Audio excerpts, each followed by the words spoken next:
Motivación y emoción. De la motivación explicaremos sus teorías, que son las teorías biológicas, teorías del aprendizaje y teoría cognitiva. También, cómo estudian los psicólogos la motivación y cuándo entran en conflicto. Explicaremos las teorías de la regulación, la sed, sexualidad, agresión, conducta de logro y emoción. Motivación. La fuerza que activa el comportamiento, que lo dirige y que subyace a toda tendencia por la supervivencia. Un elemento primordial en la motivación es la manera de sentir nuestras emociones, reacciones subjetivas al ambiente que van acompañadas de respuestas neuronales y hormonales, experimentadas como agradables o desagradables y consideradas reacciones adaptativas que afectan nuestra manera de pensar. Las emociones también poseen sus aspectos aprendidos y cognitivos, que contribuyen a que personas distintas reaccionen de diferentes maneras ante la misma experiencia. Teorías de la motivación. Las teorías se agrupan en tres categorías. Algunas subrayan de base biológica, otras la de aprendizaje y otras se centran en el papel de los factores cognitivos. Teorías biológicas. Una de las teorías más antiguas de este grupo es la que atribuye la conducta humana a la herencia de los instintos, que definimos como pautas relativamente complejas de comportamiento que no han sido aprendidas. Sin embargo, estos teóricos consideraron instintos rasgos como la curiosidad, el gregarismo o la adquisición, pero no lograron determinar un número determinado de instintos para poder explicar la conducta humana. Además, la teoría de los instintos no podía explicar las diferencias individuales. Estas razones le llevaron a abandonar la teoría de los instintos. La teoría del impulso fue desarrollada por Hull. Hull acentuó la importancia de los impulsos biológicos, estados de tensión interna, que impelen a los animales y a las personas a la acción. A diferencia de los instintos, los impulsos proveen solo parte de la energía que predispone a la acción. Lo hacen produciendo un estado de tensión que la persona o animal desea modificar.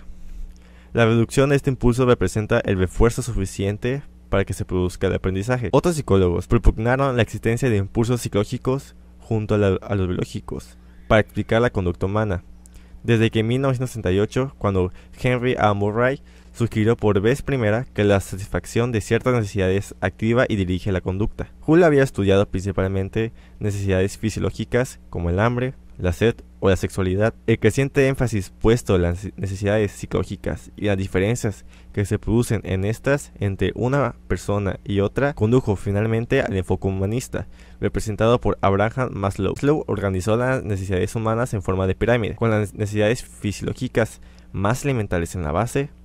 Estas son las necesidades básicas de supervivencia y deben satisfacerse antes de poder pensar en la satisfacción de cualquier otra. A medida que vamos consiguiendo cubrir con éxito cada uno de estos escalones, nos sentimos motivados para considerar la de peldaño siguiente, hasta llegar a la cumbre de la autoactualización, la realización completa de nuestro verdadero potencial. Teorías del aprendizaje. El principal representante de la teoría del aprendizaje ha sido B. F. Skinner, quien demostró que un gran número de conductas se pueden enseñar recompensando al animal o a la persona inmediatamente después de haber realizado la conducta deseada. Los teóricos del aprendizaje social, como Albert Bandura, ampliaron las ideas de Skinner, argumentando que la recompensa más poderosa para el ser humano es el refuerzo social, como el elogio. Gracias a la capacidad humana para procesar la información simbólica, también podemos aprender a través de la observación. Un niño que ve a alguien conseguir lo que quiere con un berrinche imitará probablemente este comportamiento. Teorías cognitivas. Los psicólogos cognitivos hacen hincapié en que la manera como reaccionamos a los acontecimientos depende del modo como los interpretamos. Los teóricos de la atribución representan este enfoque. Los teóricos de la consistencia cognitiva conceden mayor importancia a la forma de cómo procesamos selectivamente la información, modificando nuestra manera de pensar de forma que se adecue a nuestra conducta y viceversa. La conducta que se dirige hacia la obtención de una meta determinada dependerá de cómo se evalúen ciertos factores. Los fines poseen valores incentivadores o valencia. Las expectativas también son importantes, como la expectativa de si una meta es realista o si tengo la capacidad de alcanzarla. ¿Cómo estudian los psicólogos la motivación? La mayoría de los investigadores centran su esfuerzo en una área concreta o en un tema específico, como el hambre, la sexualidad, la agresión o la conducta de logro. Los investigadores de la motivación emplean virtualmente todas las técnicas psicológicas. Pueden explorar los mecanismos hereditarios y las influencias prenatales. Pueden efectuar operaciones para alterar las estructuras del cerebro y observar sus efectos. Pueden buscar las concentraciones hormonales o de otras sustancias químicas en el cuerpo. Pueden diseñar experimentos de laboratorio para estudiar los efectos del aprendizaje. En definitiva, interpretan sus descubrimientos para interpretar y explicar los diversos tipos de conducta, cuando los motivos entran en conflicto. Los investigadores de la motivación han clasificado justamente este tipo de conflictos en las 4 categorías. Conflictos de aproximación. Ocurren cuando te sientes atraído simultáneamente por 2 resultados o actividades deseables. Conflictos de evitación. Aparecen cuando sientes repulsión por 2 o más resultados o actividades indeseables. Conflictos de múltiples evitación. Son los que encontramos más a menudo en la vida. Abarcan situaciones en las cuales existen varias opciones y cada una de ellas contiene tanto elementos positivos como negativos. 6 importantes áreas de comportamiento que a menudo se consideran conflictivas: el hambre y la alimentación, la sexualidad, la agresividad, el logro, la curiosidad y la activación. Hambre, la regulación del consumo de comida. El hipotálamo desempeña el control en la motivación del hambre. Recordemos que es la parte del cerebro anterior involucrada con movimientos, emociones y las funciones del sistema nervioso autónomo. Esta pequeña pero extremadamente importante estructura del cerebro está involucrada con la regularización de muchos motivos y emociones. El hambre es regulada por 3 centros en el hipotálamo. 2 de estos centros de control operan de manera opuesta: un sistema de alimentación que inicia el acto de comer. Cuando se necesita comida. Se localiza en el hipotálamo lateral, que es la proporción del hipotálamo involucrada en sentir hambre y empezar a comer. Y un sistema de saciedad, que detiene el acto de comer cuando se ha consumido suficiente comida. Se localiza en el hipotálamo ventromedial. Esta es la parte del hipotálamo involucrada en inhibir el acto de comer cuando se ha consumido suficiente comida. Estudios con ratas de laboratorio mostraron que cuando el hipotálamo lateral es estimulado eléctricamente, las ratas que están muy saciadas para comer comenzarán a comer de nuevo. Por otra parte, si esta región del hipotálamo es destruida, las ratas dejarán de comer hasta morir de hambre, a menos que sean alimentadas artificialmente. Si el hipotálamo ventromedial es destruido quirúrgicamente, las ratas comerán el exceso hasta llegar a un estado alarmante de obesidad. La hiperfagia es comer excesivamente a consecuencia de la destrucción del centro de saciedad del hipotálamo. Alexander Reeves y Fred Plumb reportaron un estudio del caso clínico de una mujer con un daño terrible en el centro de saciedad del hipotálamo, el cual se asemeja de manera notable a los animales de laboratorio hiperfágicos. La tercera parte del hipotálamo que cumple una función en la regulación del hambre es el núcleo paraventricular. Esta es la parte del hipotálamo que juega un rol en el motivo del hambre, regulando el nivel de azúcar en la sangre. Este centro tanto incrementa como disminuye el apetito, mediante el control de nivel de azúcar en la sangre. 2 indicaciones se utilizan para regular el hambre diariamente. Contracciones estomacales. Cannon y Washburn tenían en parte razón respecto al rol de las contracciones estomacales. La indicación más inmediata de la regularización del hambre realmente viene del estómago. Las contracciones envían la señal al sistema de alimentación del hipotálamo lateral, mientras que un estómago lleno activa el sistema ventromedial de saciedad. Niveles de azúcar en la sangre. Comer está regulado en el corto plazo por la cantidad de azúcar en la sangre. El hipotálamo contiene neuronas especializadas que pueden detectar directamente el nivel de glucosa en el torrente sanguíneo, pero otros 2 órganos proporcionan la mayor parte de la información del hipotálamo. El hígado, que funciona como una alacena de azúcar, detecta los niveles de glucosa en la sangre, y la primera porción del intestino delgado o duodeno detecta el azúcar en la comida que apenas se ha ingerido. El rol que desempeña la glucosa en la sangre en la regulación del hambre ha sido demostrado fehacientemente. 2 de los métodos experimentales involucran las 2 hormonas secretadas por los islotes de Langerhans. Cuando la insulina es inyectada al torrente sanguíneo de una persona saciada, provoca una caída en el nivel de la glucosa y la persona siente hambre. Por lo contrario, cuando la hormona glucagón es inyectada al torrente sanguíneo de una persona hambrienta, produce un incremento de la glucosa en la sangre y el individuo deja de tener hambre.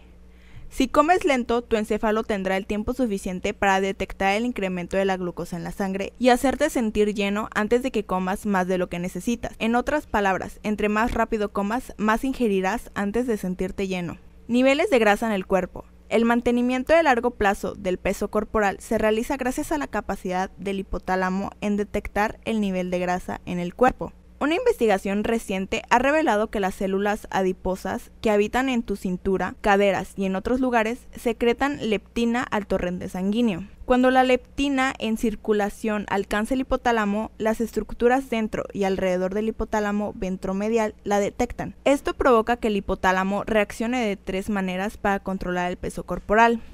Primero, el centro ventromedial de saciedad manda un mensaje directo para dejar de comer.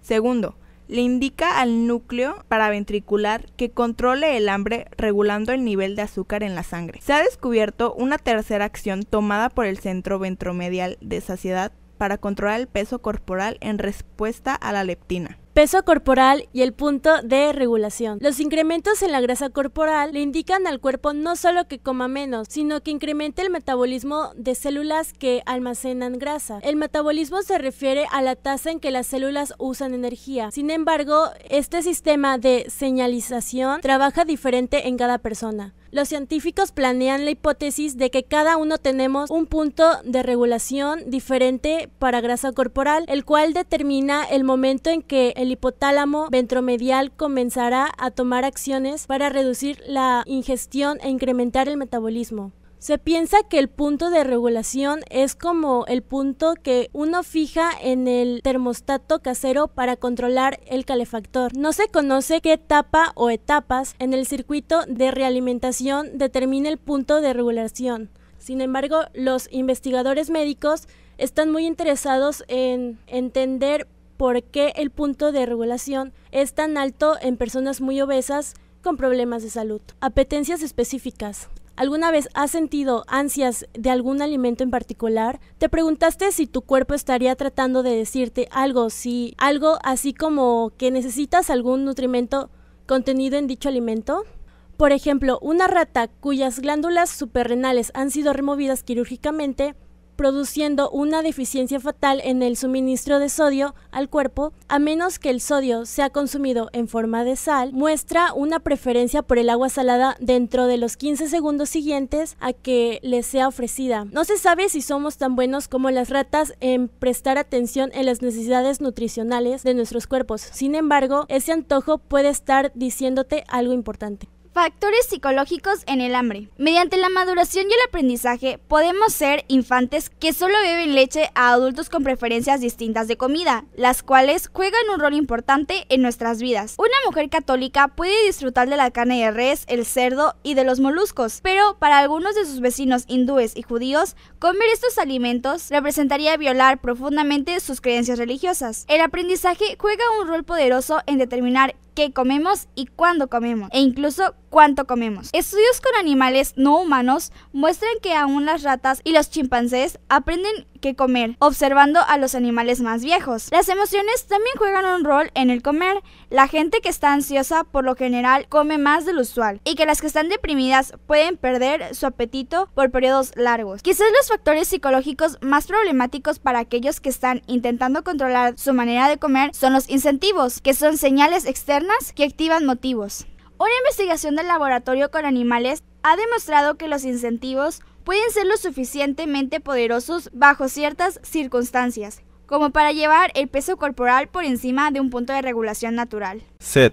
La regulación del consumo de agua. Regulación biológica de la sed. Un sistema para beber y un sistema para dejar de beber son regulados por secciones diferentes del hipotálamo. La destrucción quirúrgica del sistema para beber provoca que el animal se rehúsa a tomar agua. La destrucción del sistema para dejar de beber da como resultado que se beba en exceso. Aunque los centros de control de sed ocupan una gran parte de las mismas áreas que los centros del hambre, operan separadamente al utilizar diferentes neurotransmisores. El hipotálamo utiliza 3 diferentes señales para regular el acto de beber: resequedad en la boca, pérdida de agua en las células, reducción en el volumen sanguíneo. Resequedad en la boca. Walter Cannon estudió el rol de la resequedad de la boca en la sed, siendo él mismo el sujeto de estudio. tras un compuesto que detiene el flujo de saliva. Muy pronto se sintió sediento. A continuación, se inyectó en la boca un anestésico local que bloqueó toda sensación en su boca. Esto eliminó rápidamente la percepción de estar sediento. Cannon concluyó que la resequedad de la boca era la señal que resultaba en la sensación de sed, pero nuevamente estaba parcialmente en lo correcto. Niveles de fluidos en las células. Cuando la cantidad total de agua en el cuerpo disminuye, la concentración de sales en los fluidos del cuerpo aumenta. Son de particular importancia para la regulación de la sed. Las sales de sodio que existen principalmente en los fluidos externos a las células del cuerpo. Incluso disminuciones en el total de los fluidos del cuerpo de apenas 1 o 2% producen incrementos en la concentración de sodio lo suficientemente grandes para acarrear agua fuera de las células y deshidratarlas. En particular, le indican químicamente a la hipófisis hormona antidiurética al torrente sanguíneo. Cuando la HAT llega a los riñones, propicia que estos conserven agua en el cuerpo, reabsorbiéndola de la orina. Adicionalmente, el centro hipotalámico manda un mensaje de sed a la corteza cerebral, la cual comienza la búsqueda e ingesta de líquidos. Volumen sanguíneo total. La tercera señal utilizada por el hipotálamo para regular la sed es el volumen sanguíneo total. Mientras el volumen de agua en el cuerpo disminuye, también lo hace el volumen de sangre, que está compuesta principalmente de agua. Los riñones reaccionan por dos formas. Primero, provocan que los vasos sanguíneos se contraigan para compensar la disminución de la cantidad de sangre.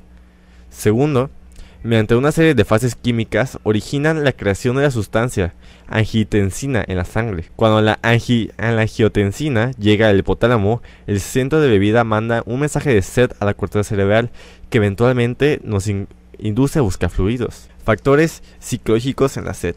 El aprendizaje influye en qué bebidas tomamos, así como en cuándo las tomamos. Incentivos tales como la imagen de un vaso de cerveza pueden activar la sed de una persona que de otra forma no estaría sedienta. El estrés y las emociones parecen tener un efecto mínimo en el beber en comparación con el comer, excepto en el caso de las bebidas que contienen alcohol o estimulantes, las cuales alteran nuestros estados de ánimo.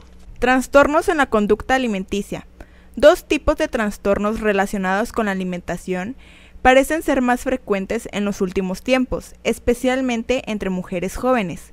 Son la anorexia, una inanición voluntaria que puede incluso llevar a la muerte, y la bulimia, por la que un individuo come enormes cantidades de comida y luego se purga provocando vómitos o usando laxantes. Dos últimas enfermedades están relacionadas con el gran énfasis que pone nuestra sociedad en la delgadez como ideal de belleza.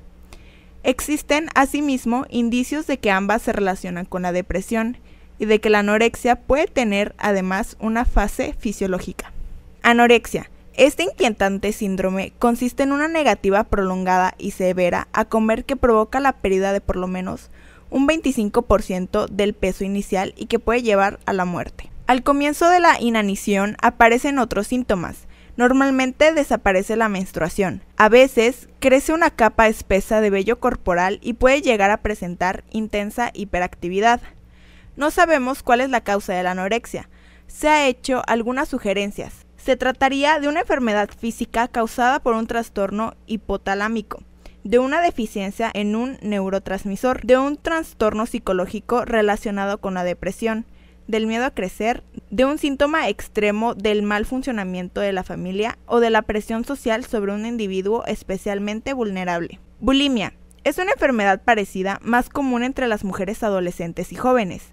Esta caracterizada por atiborrarse de gran cantidad de comida, seguida de la provocación del vómito o el uso de laxantes para vaciar el estómago. Los bulímicos están a menudo deprimidos y muchas veces sufren complicaciones físicas como pérdida de cabello o alteraciones gástricas. Aunque algunos bulímicos también padecen anorexia, otros mantienen un peso normal. Actualmente este síndrome está bastante lejos de ser infrecuente. Afecta a 5% de la población general. Sexualidad. Aunque para sobrevivir no es necesario mantenerse sexualmente activo, en la misma manera que necesitamos comer para vivir, las inclinaciones sexuales son las más fuertes en todos los animales.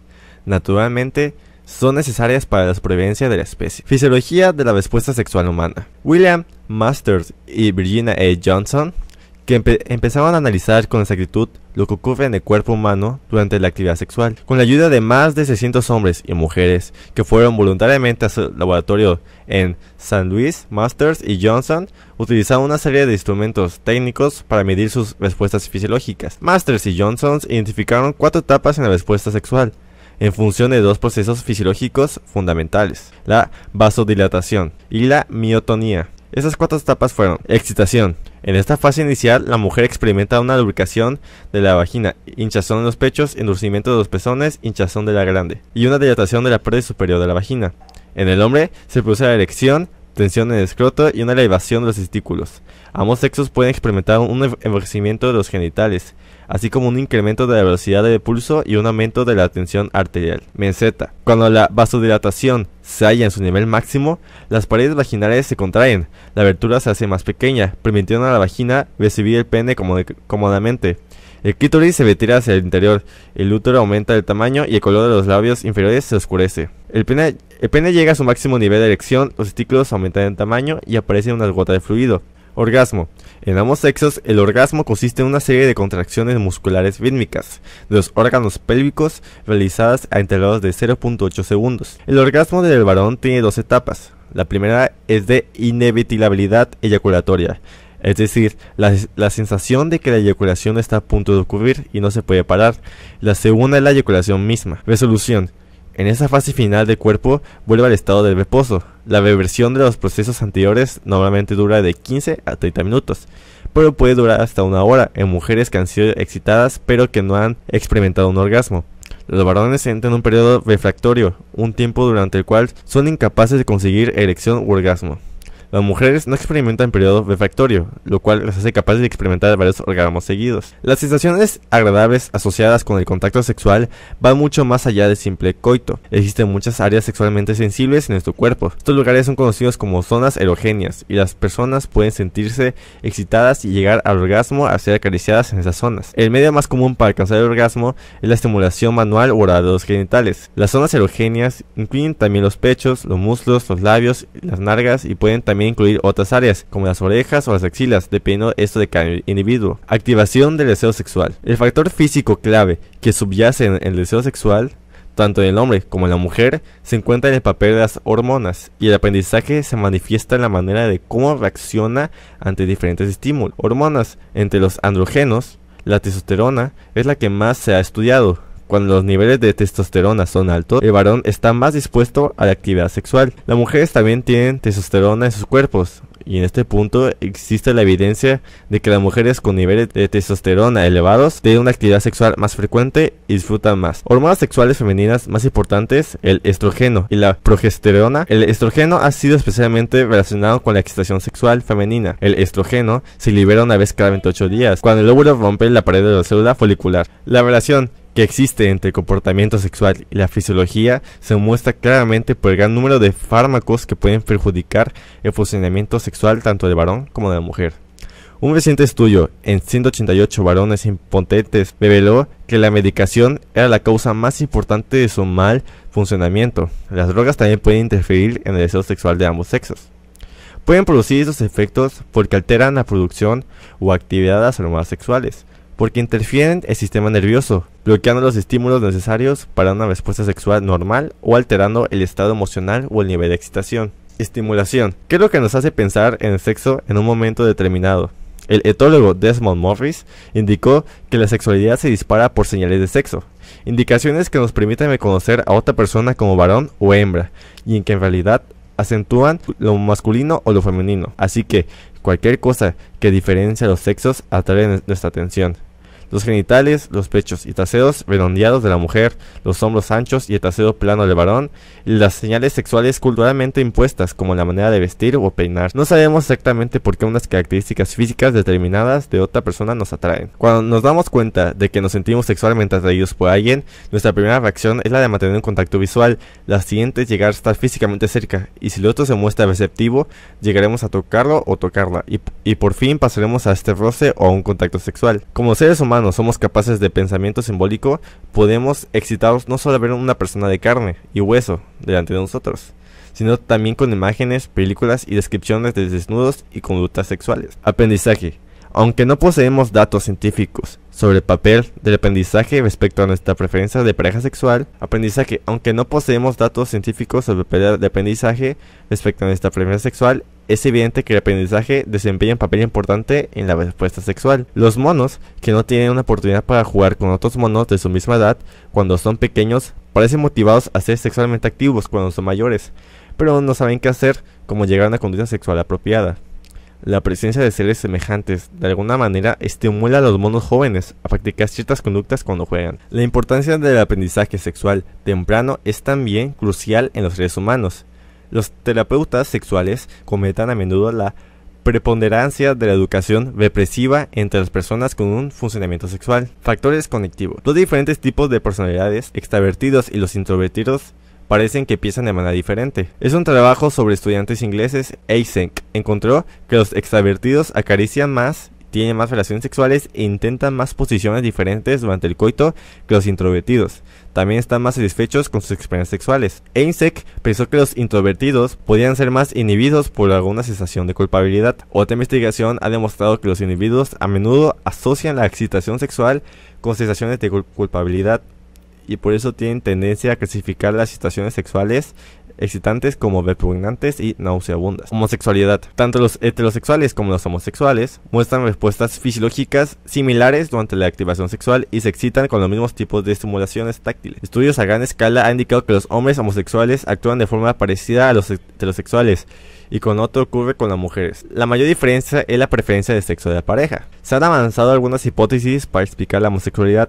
La más antigua es la que mantiene que se trata de una enfermedad mental. Un estudio clásico de Hooker no encontró ninguna evidencia que apoyara semejante idea, un resultado que con el tiempo llevó a la Asociación Psiquiátrica Estadounidense a dejar de clasificar la homosexualidad como un trastorno mental.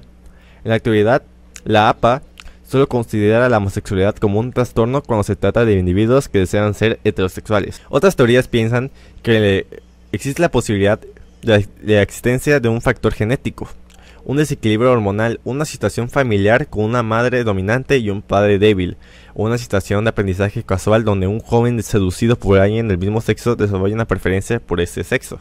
La quinta hipótesis indica que probablemente existen varias razones para que un individuo sea homosexual y que resulta crucial la interacción entre variaciones hormonales y circunstancias ambientales. Agresión.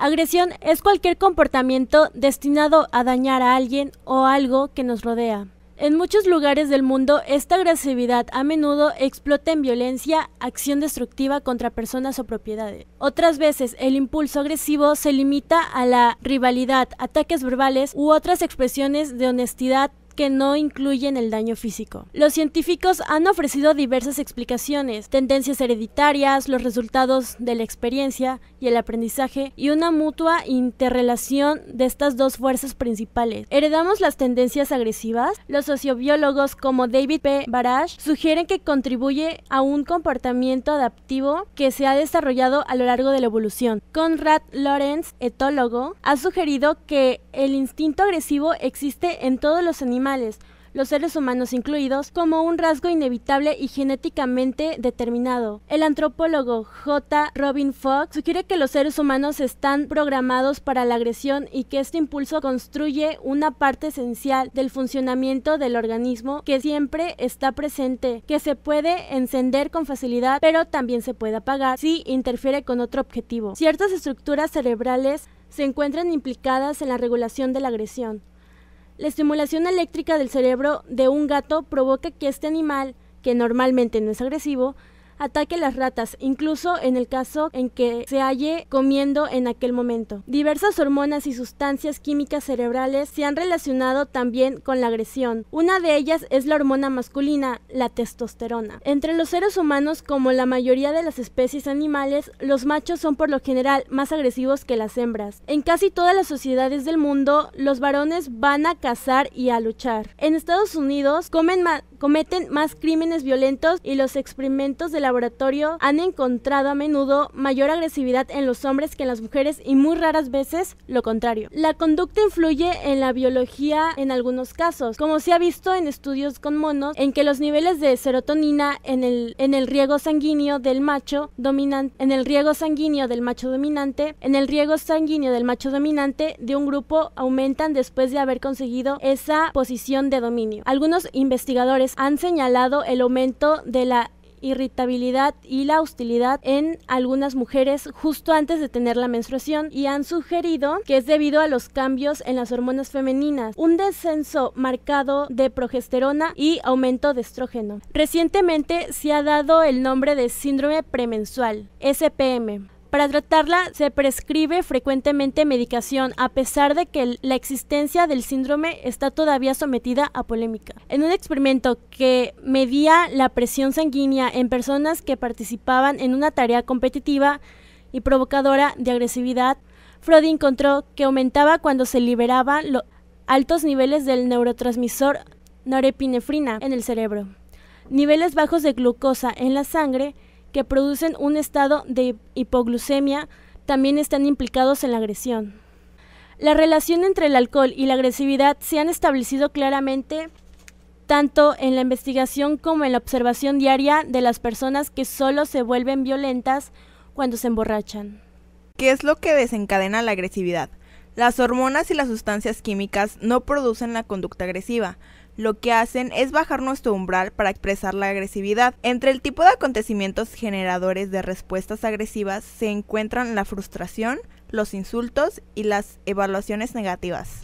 Frustración. No siempre produce agresión, solo lleva a ella si es intensa, inesperada o arbitraria.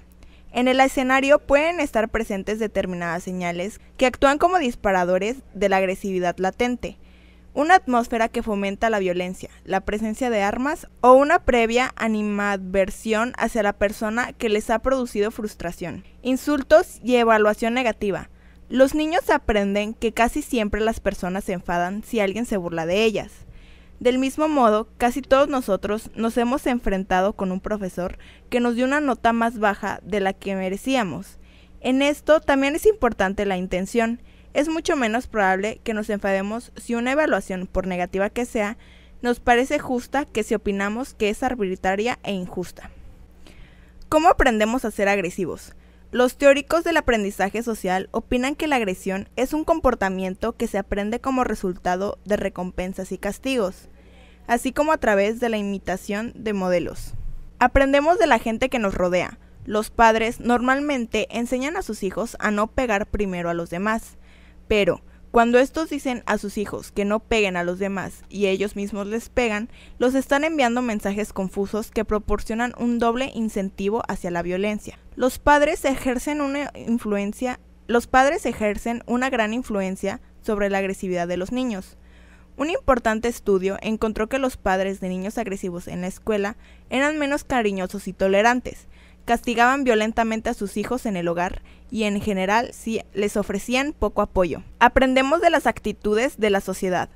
En nuestra sociedad, incluso actualmente, después de muchos cambios en los roles del hombre y la mujer, las actitudes predominantes se parecen más a las de las sociedades mexicanas más violentas. Nuestras actitudes hacia las relaciones entre varones y mujeres están íntimamente ligadas a la visión de la mujer desde el punto de vista predominante masculino. Podemos saber mucho sobre las actitudes de nuestra sociedad conociendo las actividades que fomenta. Aprendemos de la televisión. Uno de los mayores portadores de mensajes de los valores de nuestra sociedad es la televisión. Algunos opinan que al ver conductas agresivas e incluso actuar agresivamente en un grado limitado ayuda a descargar la agresividad. Es muy limitada la base para semejante creencia. En la mayoría de las ocasiones, actuar agresivamente produce aún más agresividad y no lo contrario. La influencia de la televisión es difícil de juzgar. Se han investigado, en efecto, desde 1950, la gran mayoría de los informes concluyen que ver violencia en la pantalla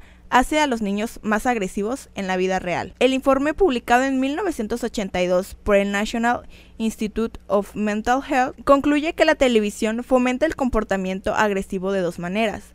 Los niños imitan lo que ven en la televisión y también proyectan los valores transmitidos por ella. llegando a aceptar la agresión como un comportamiento apropiado. Los pedagogos sugieren que los padres que quieran contrarrestar los efectos de la violencia televisiva deben limitar el número de programas de televisión, supervisar cuáles son los que ven sus hijos y hablar con ellos de los mismos.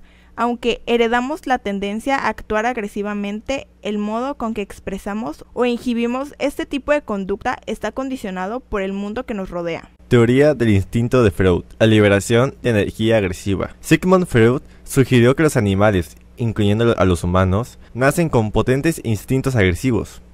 Estos instintos generan un impulso para cometer actos agresivos y cual deben ser satisfechos. Pero la clave para disminuir la violencia, de acuerdo con la teoría del instinto de Freud, que afirma que la agresión es una reacción natural a la frustración de motivos importantes, yace en encontrar formas no violentas para liberar dicha energía agresiva, tal como competir en los negocios o en los deportes, ver deportes agresivos o leer sobre crímenes violentos. Él llama catarsis al proceso de liberación de energía instintiva. La sugerencia de Freud de que las sociedades deberían fomentar la catarsis no violenta de la energía agresiva ha sido muy debatida. Teoría de la frustración-agresión. Esta teoría de la frustración-agresión en años recientes ha sido ampliada para incluir otros sucesos aversivos diferentes de la frustración. Cualquier cosa aversiva, desde frustración hasta dolor, se dice que incrementa la probabilidad de agresión. Algunos de los hallazgos más interesantes provienen de estudios que ligan niveles molestos de calor. Teoría del aprendizaje social. Los teóricos del aprendizaje social no niegan que la frustración puede volvernos más propensos hasta enojados y agresivos, pero afirman que solo actuaremos agresivamente en reacción a la frustración si la hemos aprendido. Los teóricos del aprendizaje social entran en conflicto directo con Freud respecto al tema de la catarsis. Los psicólogos freudianos creen que debemos encontrar salidas catárticas para nuestra energía agresiva. Los teóricos del aprendizaje social argumentan que estas actividades no reducirán la violencia, más bien la incrementarán al enseñarle violencia a la persona. Teoría cognoscitiva de la agresión. Han sido desarrolladas en un intento por explicar tanto la agresión entre individuos como las continuas guerras entre naciones. Eidelson y Eidelson enlistan 5 creencias que consideran fomentan la guerra. Superioridad. La creencia de que un grupo de personas es superior a otro por razones religiosas, raciales u otras. Víctimas de la injusticia. Muchos grupos de personas creen que han sido víctimas de la injusticia. Vulnerabilidad. La creencia de que tu grupo es vulnerable al ataque de otro es a veces utilizado para justificar agresión preventiva. Desconfianza. Algunos grupos creen que otros no están actuando de buena fe, sino que son hostiles e intentan perjudicarlos. Impotencia. Algunos grupos sienten que no pueden resolver sus problemas mediante trabajo duro y negociación pacífica. ¿Cómo nos activamos? Cuanto más alerta estemos, mejor podremos analizar lo que vemos, oímos y sentimos. La activación es un estado fisiológico que experimentamos como una capacidad para procesar información, para reaccionar frente a una emergencia y para experimentar una amplia gama de emociones. Se produce también un aumento de otras respuestas fisiológicas. Aumenta el ritmo cardíaco y la tensión arterial junto con la liberación de glucosa y otras reacciones que preparan al cuerpo para el gasto de energía. Estos aumentos se denominan activación autonómica, ya que las reacciones son controladas por el sistema nervioso autónomo. Existe un mecanismo biológico, probablemente situado en la formación reticular del tronco cerebral. La estimulación sensorial entrante activa las neuronas sensoriales que estimulan la formación reticular. Esta, por su lado, activa la corteza y otras áreas cerebrales, que controlan la activación autonómica. Como la formación reticular es quien activa estos centros cerebrales, se denomina sistema activador reticular. ¿Cómo nos sentimos activados? La mayoría de las personas, al parecer, prefieren un estímulo relativamente complejo o relativamente nuevo. La mayor parte de las personas intenta mantener un nivel moderado de activación. Normalmente lo hacemos controlando nuestro nivel externo de estimulación. Existen, sin embargo, grandes diferencias individuales respecto al grado de activación que resulta agradable. Puede que seas una persona a quien le guste o gustaría realizar actividades que conllevan riesgo y aventura. Un individuo muy sociable. Si es así, es lo que un psicólogo llama buscador de sensaciones. ¿Cómo la activación afecta a la ejecución? De acuerdo con la ley de Yerkes-Dodson, el nivel óptimo de estimulación varía de acuerdo con lo que se está haciendo. Si es algo muy fácil, lo realizará mejor si está muy activado, mientras que una tarea compleja o difícil la ejecutará mejor si el nivel de activación es algo más bajo. Hebb sugirió que el determinante principal no era el estímulo en sí mismo, sino el estado de activación que producía. Hebb señaló que la activación focaliza nuestra atención, así una atención más focalizada provoca por un estímulo fuerte y una activación elevada nos ayuda a concentrarnos en una sola tarea. De acuerdo con Hebb, la ejecución mejora cuando la activación aumenta, pero solo hasta cierto punto. Una vez llegado al nivel óptimo, un aumento adicional de la activación no mejora la ejecución, al revés, la interfiere. De acuerdo con este autor, elegimos tareas que nos proporcionan niveles óptimos de activación y a menudo cambiamos de un nivel a otro eligiendo una situación de tranquilidad después de haber estado sobreestimulados o escogiendo hacer algo nuevo si estamos aburridos. Efectos de la privación sensorial. Algunos individuos escapan no dejando la ciudad, sino aislándose de la estimulación. Una manera de conseguirlo consiste en sumergirse en una cámara estanca de privación sensorial, posibilidad que se ha comercializado en las grandes ciudades. Otros investigadores han encontrado algunos beneficios en la privación sensorial, entre ellos la capacidad para mejorar la ejecución de ciertas habilidades, tales como responder rápidamente a una señal acústica, disminuir el umbral de discriminación entre dos puntos y aumentar la sensibilidad frente a sabores dulces y amargos y frente al dolor. Algunos procesos cognitivos también se agudizan, procesos como la memorización de listas de palabras y el recuerdo o conocimiento del material memorizado anteriormente. Conducta del logro. Murray define la motivación del logro como un deseo o tendencia a vencer obstáculos, ejercitar el poder y superar las tareas difíciles lo mejor y más rápidamente posible.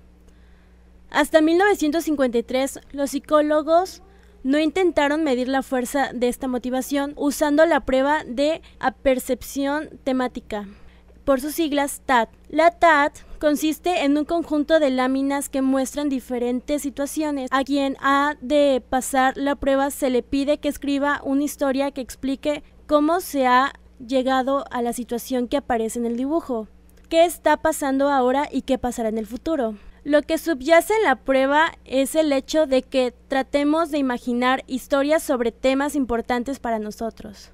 McClelland y sus colaboradores diseñaron un sistema para puntuar las imágenes de logro. También han aparecido varias características de la personalidad y estilos de comportamiento en personas con una necesidad de logro elevada. Cuando se les da a elegir entre tareas difíciles, fáciles o mediana dificultad, generalmente eligen estas últimas que parecen presentar dificultad suficiente como para resultar interesantes, pero no tanto como para generar desánimo. Es muy posible que la necesidad de logro sea por lo menos prácticamente heredada. Algunas personas nacen con el impulso de tener éxito. Se puede mejorar la conducta de logro en épocas más avanzadas de la vida. Parece ser que la motivación del logro en algunas personas es modificada por su tendencia a evitar el fracaso. Las personas que sienten una alta motivación para evitar el fracaso no se sienten dispuestas a correr el riesgo necesario para alcanzar el éxito. Existen indicios de que las mujeres conciben el logro de manera distinta que el varón y de que realmente lo consiguen a menor medida. Horner sugirió que las mujeres tienen un miedo al éxito que evita que lo alcancen. Frecuentemente parece que las mujeres se niegan a competir no por el temor irracional, sino por una evaluación realista de los efectos negativos que con frecuencia ha de sufrir la mujer que tiene éxito en nuestra sociedad. Teorías de la emoción. Las principales teorías de la emoción consideran a esta un sentimiento bien fisiológico, bien cognitivo o bien como un producto de la interacción de factores físicos y mentales. Teoría de James Lange. Los sentimientos son un producto físico. Dos sentimientos que trabajan al mismo tiempo, el psicólogo William James y el psicólogo Carl Lange, llegaron a puntos tan parecidos que ambos duraron de la suposición tradicional de que primero se vive un suceso. Se siente acto seguido la emoción y luego experimentamos las sensaciones fisiológicas relacionadas con esta emoción y nos comportamos de manera que creemos adecuada a la situación. De acuerdo con esta teoría, cuando te insultan no te sientes enfadado y luego experimentas los síntomas fisiológicos de la ira, sino al contrario, tu corazón y respiración aumentan de velocidad y tus músculos se tensan. Sucher y Singer demostraron cómo la realización de nuestras respuestas fisiológicas puede contribuir para producir una respuesta emocional más intensa. Carl Lange propuso de manera independiente la misma teoría, por lo que hoy en día se le conoce como la teoría de James Lange de la emoción. Crítica de Cannon a la teoría de James Lange. Walter Cannon publicó un conjunto de fuertes críticas a la teoría de James Lange.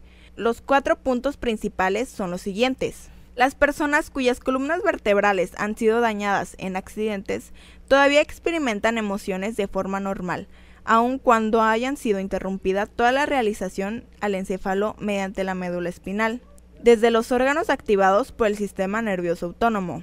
Los órganos viscerales responden con relativa lentitud a situaciones estresantes demasiada como para generar la casi instantánea experiencia emocional concerniente. Las relaciones fisiológicas que acompañan a las diferentes emociones son tan similares que resulta difícil ver cómo una persona podría sentir emociones claramente diferentes. Inyectarle la hormona epinefrina a principiantes en investigaciones humanas estimula las reacciones viscerales. Actualización de Izard de la teoría de James Lange. Carol Izard ofreció una versión actualizada de la teoría de James Lange. Izard cree que la realimentación aferente, la cual es muy importante en la experiencia consciente de la emoción, no proviene de los órganos de reacción lenta, que son activados difusamente por el sistema nervioso autónomo. La versión actualizada de Izard de la teoría de James Lange respondió efectivamente a todas las críticas de Cannon a dicha teoría. En situaciones emocionales, las reacciones faciales generan realización aferente al encéfalo, incluso cuando la médula espinal está dañada. Generan realimentación casi instantánea al encéfalo. Son diferentes para cada emoción y por lo tanto generan realimentación aferente específica para cada emoción, y no están influidas por la epinefrina. Sin embargo, a primera vista, la hipótesis de que la realimentación aferente desde la cara es un elemento importante en la experiencia emocional consciente. Teoría de Cannon-Barth. Los sentimientos son un producto cognitivo. En 1927, Walter Cannon argumentó en contra de la posición de James Lange. Mediante la investigación de laboratorio, mostraron que las reacciones fisiológicas que acompañan a diferentes emociones son las mismas en una emoción u otra. En otras palabras, cuando una persona está nerviosa, enfadada o tiene miedo o está enamorada, aumenta el ritmo cardíaco, la velocidad de la respiración y los músculos se tensan. Afirmaron, además, que el individuo normalmente no es consciente de los cambios internos, y que incluso los animales que por intervenciones quirúrgicas no fueron capaces de experimentar estas sensaciones fisiológicas, manifestaron reacciones emocionales típicas. Teoría de Suchter-Singer. Suchter y Singer dirigieron unos experimentos del mayor interés. Administraron a un grupo de individuos epinefrina. En general, los resultados del experimento confirmaron las hipótesis de los investigadores. Atribuían que su activación fisiológica a los efectos de la sustancia, mientras que los individuos que no sabían nada sobre los efectos de esta notaron su activación, intentaron encontrar una explicación y concluyeron que debía ser causada por una emoción. Teoría de la realimentación facial. Recientes descubrimientos sobre los efectos de nuestras expresiones faciales muestran una clara relación con las teorías que enunció William James hace un siglo. En una investigación sobre la emoción, realizada en 2 fases, se utilizaron actores profesionales. En estos, aparecieron en este estudio 2 conjuntos de significativos descubrimientos. Primero, se encontró que las respuestas fisiológicas eran diferentes según la emoción que estudiaban. El otro descubrimiento interesante fue que cuando los individuos se limitaban a mover sus músculos faciales, generaban señales fisiológicas de emoción más enunciadas que cuando pensaban en experiencias emocionales. Teoría cognoscitiva. Una teoría más contemporánea de la emoción sostiene que la interpretación cognoscitiva de los estímulos emocionales, tanto del exterior como del interior del cuerpo, constituye el suceso clave de las emociones. Los teóricos principales en el desarrollo de la teoría cognoscitiva de la emoción son Magda Arnold y Stanley Schwarzschild. De acuerdo con estos teóricos, el proceso de la interpretación cognoscitiva en las emociones representa 2 pasos: la interpretación de los estímulos del medio ambiente y la interpretación de los estímulos del cuerpo que resulta de la activación del sistema nervioso autónomo. Paso 1. Interpretación de los estímulos entrantes. La perspectiva cognoscitiva en la interpretación de estímulos relevantes a las emociones del mundo exterior. De este modo, en la teoría cognitiva de la emoción, la información del estímulo viaja primero a la corteza cerebral, donde es experimentada e interpretada. Posteriormente se envía un mensaje al sistema límbico y el sistema nervioso autónomo, lo que resulta en activación fisiológica. Paso 2. Interpretación de los estímulos corporales. El segundo paso en la teoría cognitiva de la emoción es la interpretación de los estímulos provenientes del interior del cuerpo, que resulta de la activación del sistema nervioso autónomo. Interacciones químico-cognitivas en la emoción. Recientemente hemos descubierto que el modo de sentir, pensar y actuar afecta a las sustancias químicas que secreta el organismo. Los machos en una situación de dominación, por ejemplo, parecen secretar mayor cantidad de neurotransmisor serotonina.